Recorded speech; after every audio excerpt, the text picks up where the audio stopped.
Very good afternoon to all of you. Now I am going to take mock interview of one of my student. Okay, interview is of IDBI executive.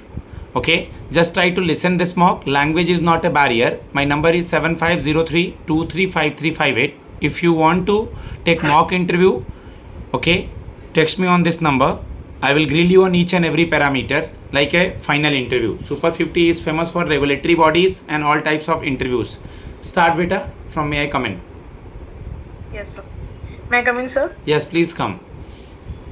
Good morning, all of you, sir and ma'am. Yeah, very good morning. Please have a seat. Thank you, sir. Okay, first of all, your application form shows that you are basically from Maharashtra. Yes, sir. Okay, and you are completed your graduation in which stream? In BSc Mathematics. Okay. आपका career का क्या objective है? जैसे आपका ये application form है, इसमें आपके करियर ऑब्जेक्टिव के बारे में कुछ लिखा है, एक दो लाइनें, तो करियर ऑब्जेक्टिव के बारे में आपने क्या सोचा है? क्या आपका करियर का ऑब्जेक्टिव है?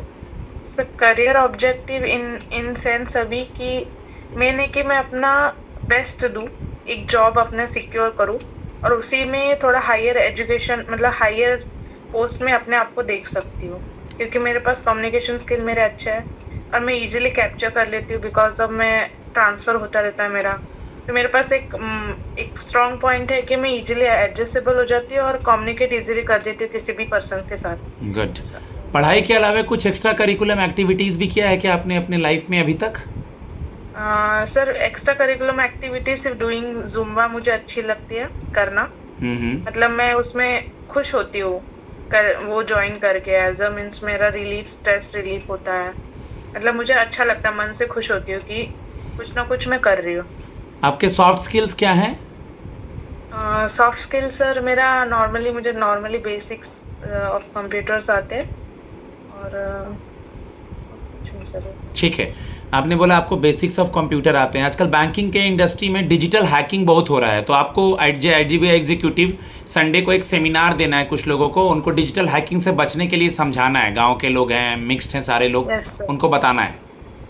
जैसे कि अभी हमें पता है कि ज़्यादातर रूरल एरियाज में ये केसेस इंक्रीज हो रहे हैं डिजिटल हैकिंग के, most of phone calls through उनको फेक पुलिसमैन या कोई फेक पर्सन बल्कि कॉल किया जाता है और उनके जो रिलेटिव्स है या मतलब बच्चे उनके चिल्ड्रंस वगैरह के रिलेटेड गलत इन्फॉर्मेशन दी जाती है कि वो जेल में है ऐसा वगैरह। मतलब उनको एक डेमो करके दिखाऊंगी कि कैसे आप इससे बच सकते हैं।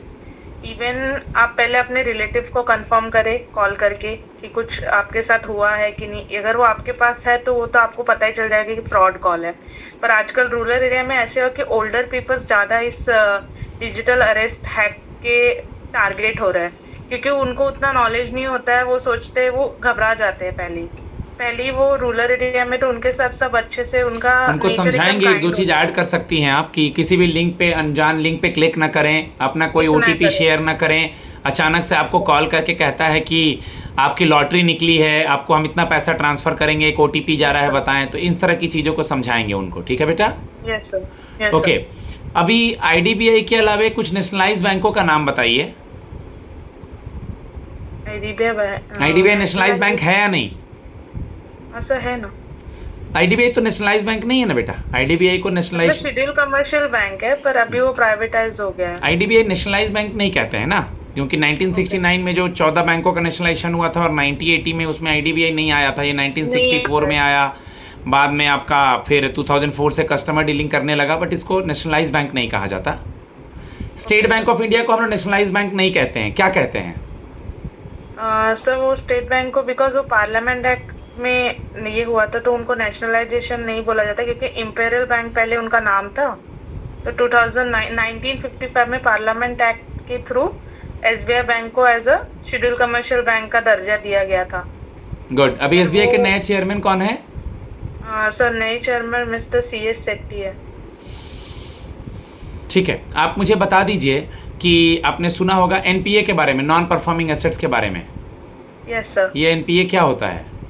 सर, NPA मीन्स एक टाइप का, जब फॉर एग्जांपल अगर कस्टमर ने लोन लिया है और वो रीपे नहीं कर रहा है, 3 मंथ्स अगर उनका प्रीमियम या कुछ उन्होंने वो डिपॉजिट नहीं किया है, तो कस्टमर के वो रिकॉर्ड में दिख जाता है, बैंक्स वेरीफाई करते हैं, तो 3 मंथ्स बाद वो एनपीए डिक्लेयर करते हैं और उसमें वेरीफाई करते हैं, उसमें इन्वेस्टिगेशन करते हैं कि क्यों नहीं आ रहा उनका प्रीमियम, उनको कॉल नोटिस भेजा जाता है, उनसे इशू पूछा जाता है क्या प्रॉब्लम है, तो उस टाइप से वो एनपीए हो जाता है, मतलब बैंक के ऊपर एक टाइप का बर्डन हो जाता है। एनपीए के 3 टाइप्स होते हैं, नाम पता है आपको? नहीं sir, I not recalling not right now. ठीक है। सब standard assets, doubtful assets and bad डेब्ट। सब स्टैंडर्ड 12 महीने से कम, 12 महीने से ज़्यादा आपका डाउटफुल एसेट्स, और अगर पूरी तरह रिकवर नहीं हो रहा है तब वो बैड एसेट्स हो गया। इंडिया का जो Okay, sir. सीबीडीसी है, सेंट्रल बैंक डिजिटल करेंसी, उसका क्या नाम है? सीबीडीसी? हाँ, इंडिया का जो सीबीडीसी, हर देश का एक डिजिटल करेंसी होता है ना। हाँ सर, ई रुपये आई थिंक। ई रुपये, आई थिंक वर्ड मत लगाइए। ओके ई रुपये, ई रुपये के बारे में कुछ पता है? होलसेल, रिटेल वगैरह कुछ? सर अभी ठीक है, recall देख नहीं लीजिएगा। हो सकता है। एनबीएफसी और बैंक में डिफरेंस बताइए। सर बैंक फाइनेंशियल इंस्टीट्यूशन है जो कस्टमर डीलिंग करता है, और बैंक ऐसा एक इंस्टीट्यूट है जो मतलब उनको सीआरआर मेंटेन करना पड़ता है, जहाँ के एनबीएफसी में सीआरआर मेंटेन नहीं करना पड़ता विद आरबीआई, और वो नॉन बैंकिंग फाइनेंशियल इंस्टीट्यूट होता है एनबीएफसी। ठीक है, आप मुझे बता दीजिए कि आपकी पोस्टिंग महाराष्ट्र में हम कहीं भी कर देते हैं, तो एज ए गर्ल आप कैसे मैनेज करेंगी? सर एज अ गर्ल मैं महाराष्ट्र के हर रीजन से नोन हूँ, मुझे कम्युनिकेशन स्किल में मुझे प्रॉब्लम नहीं है, मुझे लैंग्वेज आती है, और एक मेरे पास बेनिफिट है कि मैं बचपन से ट्रैवल कर रही हूँ, मीन्स ट्रांसफ़र हो रहा है 6 to 5 years, तो एक मेरे पास अच्छा स्ट्रॉन्ग पॉइंट है कि मैं इजीली एडजस्टेबल हो जाती हूँ अगर आप कहीं पे भी मुझे पोस्ट करते हैं। आपका ट्रांसफ़र क्यों हो रहा है? बिकॉज मेरे father working in CI sir, so every 5 to 6 year we have to transfer in our India in different locations. Okay, India का हाईएस्ट सिविलियन अवार्ड जो कि 5 लोगों को दिया गया था, Bharat Ratna. Yes sir. Okay, 5 में से 2-3 नाम याद हैं आपको? यस सर, मिस्टर एक एमएस स्वामीनाथन सर है, चरण सिंह जी है, चौधरी चरण सिंह है, ठीक है। चौधरी चरण सिंह जी, एंड लाल कृष्ण आडवाणी, लाल कृष्ण आडवाणी, कर्पूरी ठाकुर, हाँ कर्पूरी ठाकुर, ठीक है। Yes sir. और एक कोई और है, PV Narasimha Rao. PV Narasimha Rao sir. ठीक है, आप मुझे बता दीजिए बेटा, आपने सुना होगा आरबीआई के, रिजर्व बैंक ऑफ इंडिया के कुछ फंक्शंस, आरबीआई क्या क्या करता है? पहले तो भारतीय रिजर्व बैंक ऑफ इंडिया के नए गवर्नर बता दीजिए और उनका फंक्शन बता दीजिए। सर न्यू गवर्नर है मिस्टर संजय मल्होत्रा, जो फॉर्मर रेवेन्यू सेक्रेटरी थे, और अभी जो आरबीआई का currency adjustment, currency flow check रहता है, बैंक ऑफ गवर्नमेंट बैंक है वो, बैंकर्स ऑफ बैंक है, lender of last resort, means अगर कहीं हमें प्रॉब्लम है कहीं से तो सारी केसेस आरबीआई के थ्रू जाते हैं अगर हमें लोन्स वगैरह चाहिए, एंड आरबीआई का फॉरेन करेंसीज को भी हैंडल करता है। Good, very good. अभी हमारे भूतपूर्व प्रधानमंत्री का निधन हुआ है, वो और किस किस पोस्ट पे काम कर चुके हैं और 1991 में क्यों पॉपुलर हुए थे वो? सर जो हमारे डॉक्टर मनमोहन सिंह जो पास हुए हैं, as a RBI governor, deputy of RBI भी है, पीएम भी बन चुके हैं, एंड इवन वो इंडस्ट्रियल डेवलपमेंट बैंक के डायरेक्टर भी थे। इंडस्ट्रियल डेवलपमेंट 1991 में मुझे रिकॉल नहीं हो रहा है कि वो किस पोस्ट पे थे। LPG model, liberalisation, privatisation, globalisation, ये जो आपने ये बताया, इसका मुझे ध्यान नहीं आ रहा है कि आप रह चुके हैं या नहीं, उसको चेक कीजिएगा, कोई नहीं। वो फिनेंस मिनिस्टर रह चुके हैं, गवर्नर रह चुके हैं, बहुत बड़े इकोनॉमिस्ट रह चुके हैं। हाँ सर। ठीक है सर कौन सा बोल रहे हैं आप? इंडियन इंडस्ट्रियल डेवलपमेंट बैंक के डायरेक्टर? हाँ सर वो मेंशन है। अच्छा, मैंने देखा। अच्छा वो मेंशन है, ठीक है। हाँ सर। इंडियन इंडस्ट्रियल डेवलपमेंट में मतलब आईडीबीआई की बात कर रही हैं आप?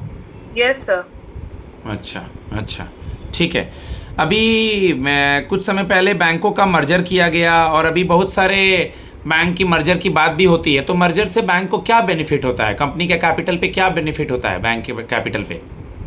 बैंकिंग मर्जर से ऐसा है कि अभी मोस्ट ऑफ जो स्मॉल कोऑपरेटिव बैंक्स है वो हैंडल नहीं हो रहे, उनके पास बर्डन ज़्यादा हो रहा है, तो जो नॉर्मल जो पब्लिक सेक्टर बैंक है जो स्ट्रांग है, तो उसमें मर्ज करने से इन बैंक को थोड़ा सपोर्ट मिलेगा, कस्टमर डीलिंग बढ़ेगी, और उन्हें उनका जो कहाँ गलत हो रहा है तो वो सब वो करेक्ट करेंगे, एंड ईजिली डिपॉजिट्स और वो इंक्रीज होंगे। बिल्कुल, तो उनके पास कैपिटल बेस branches- बढ़ेगा, कैपिटल बेस बढ़ जाएगा कस्टमर को डील करने के लिए और अच्छा होगा। ओके, और जो भी मतलब आगे चल करके अगर कोई एनपीए वगैरह था तो एक जगह क्लब होके आसानी से रिकवरी हो सकती है। ठीक है, Yes, sir. चलिए आप मुझे बता दीजिए बेटा, किस किस रेट के अंतर्गत कस्टमर बैंकों से लोन लेता है? उस रेट को क्या कहते हैं? जैसे रेपो रेट से कोई भी बैंक आरबीआई से लोन लेता है ना, तो कस्टमर अगर आप बैंक से लोन लेगी तो किस रेट के अंदर लेंगी? So, उस टाइम जो इंटरेस्ट रेट और उसको क्या बोलते हैं? Base rate. बेस हाँ, rate, base rate. Base rate के अंतर्गत कोई भी कस्टमर जो है वो बैंक से लोन लेगा। ठीक है, हाँ सर। ओके, आपका कौन से बैंक में अकाउंट है?